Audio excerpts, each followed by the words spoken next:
Salut à tous, bonjour mes chers abonnés, mes chers étudiants en troisième année de collège Biof.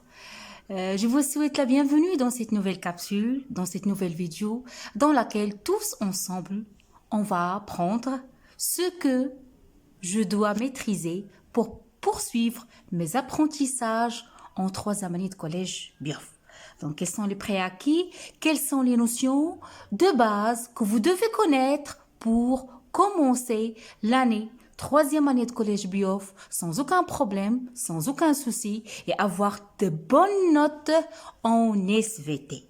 Donc, qu'est-ce que vous devez connaître? Qu'est-ce que vous devez maîtriser? Qu'est-ce que vous devez avoir dans la tête? Ce sont ces notions-là qu'on va traiter dans la capsule d'aujourd'hui. Allez-y, on commence. On va travailler ces notions sous forme des exercices. Petit 1, fonction de nutrition. وظائف الاقتيات.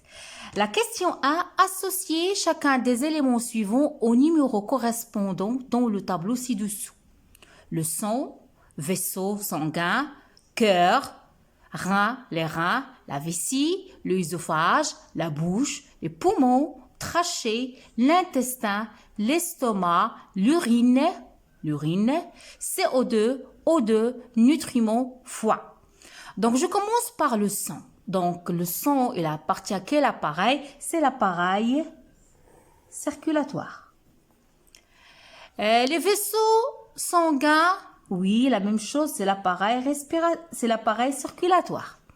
Le cœur, c'est l'appareil circulatoire. Les reins, le كليتين, oui, il appartient à l'appareil urinaire. La même chose pour la vessie. Donc, la vessie aussi, elle appartient à l'appareil urinaire. Lorsque je passe à l'œsophage et la bouche, il appartient à quel appareil? C'est l'appareil digestif. Puis, en arrivant au poumon, c'est l'appareil respiratoire. Trachée, vous connaissez le mot trachée, rama aussi, c'est l'appareil respiratoire. Les intestins, il appartient à quel appareil? C'est l'appareil digestif. L'estomac, la même chose, c'est l'appareil digestif. L'urine, c'est l'appareil urinaire. Qu'est-ce qu'il me reste? CO2 et O2.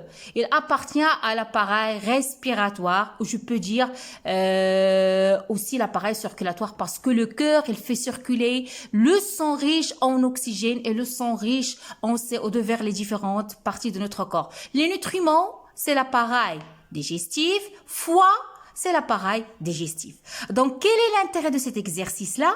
L'intérêt de cet exercice, c'est que de vous connaissez qu'il y en a dans notre corps plusieurs appareils.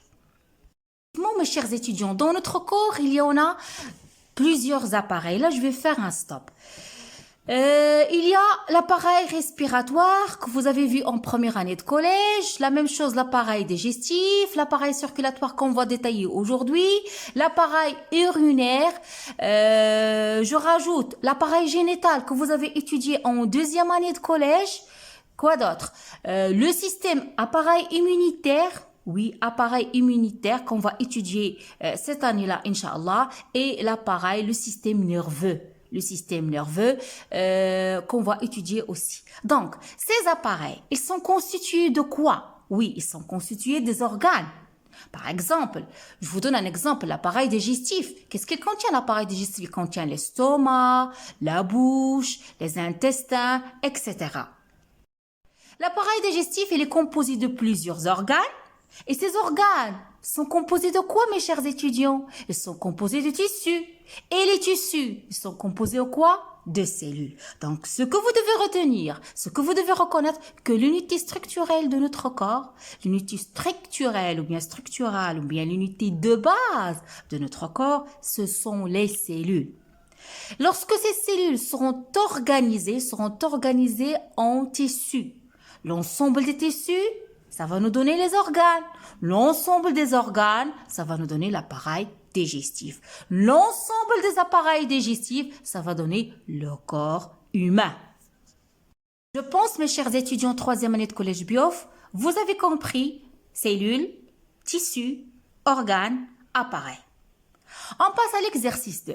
Recopiez les chiffres de 1 à 4 et mettez devant chacun vrai si la proposition elle est correcte Ou bien faux, c'est la proposition, elle est fausse.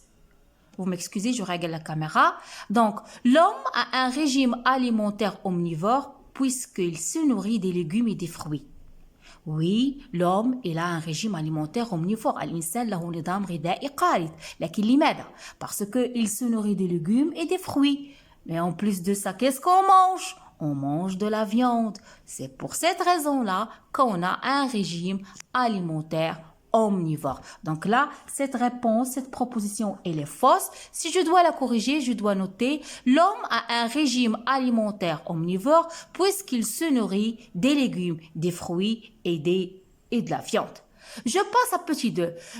Les poumons, bien le poumon est un organe de respiratoire aérien, c'est vrai. La respiration aérienne. Trachée est un organe de respiration aérienne. Très bien, c'est bien.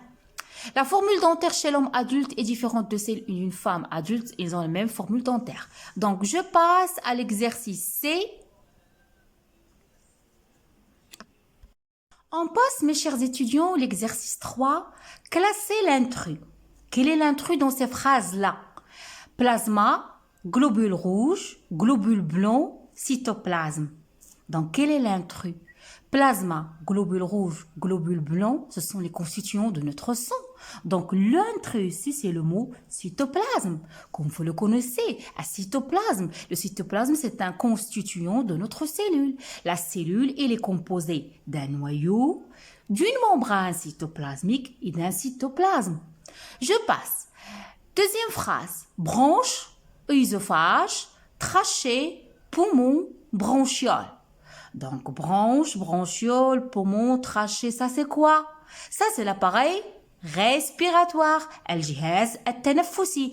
Quel est l'intrus ici qui n'appartient pas à notre appareil respiratoire? C'est l'œsophage.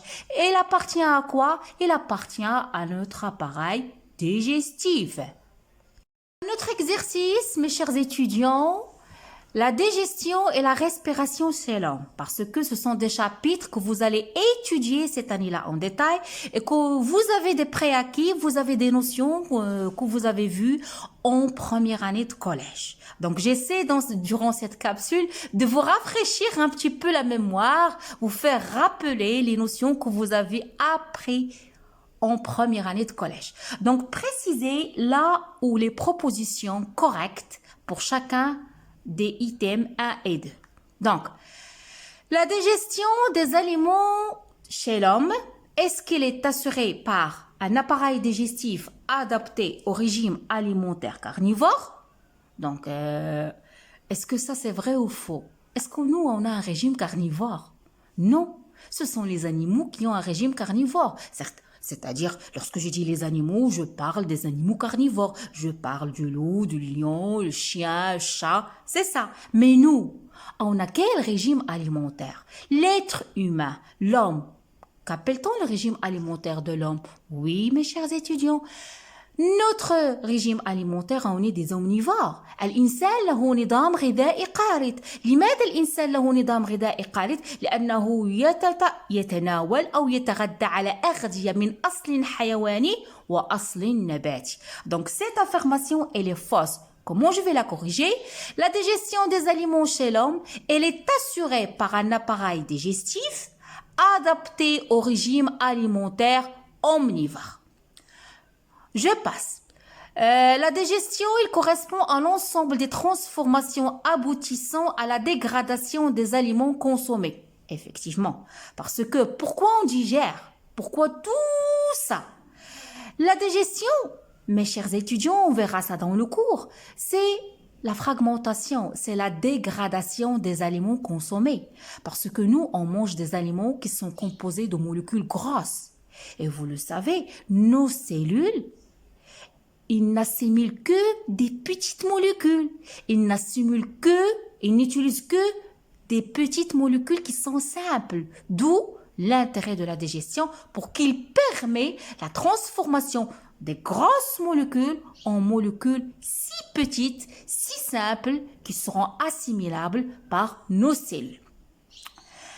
Troisième proposition, elle est assurée par un appareil digestif adapté au régime alimentaire, donc c'est vrai.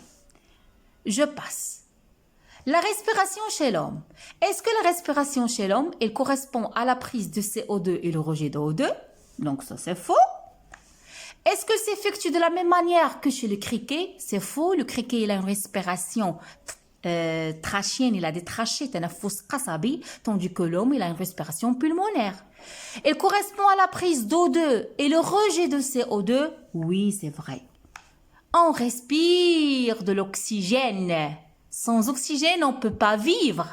Et qu'est-ce qu'on rejette? Le dioxyde de carbone.